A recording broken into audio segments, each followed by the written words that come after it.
હા બીજન કા બોલ. હલો, તારો ફોન બહુ બિઝી આવે લે, શું કરો છો તું?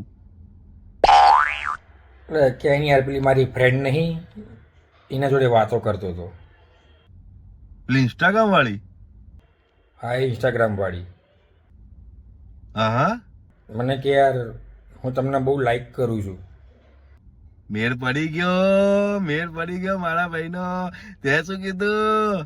ए रहा नहीं जाता तड़प ही ऐसी है ना। હા તો મેં એનો હમણાં પછી કહી દીધું કે તું તો મને ખાલી લાઈક જ કરું છું, હું તો તને કોમેન્ટે કરું છું. તારા બુદ્ધિ ચારે આવતી, તારા બુદ્ધિ વગર ओ भाई मारो मुझे मारो नहीं ये मजाक हो रहा है एक सेकंड यार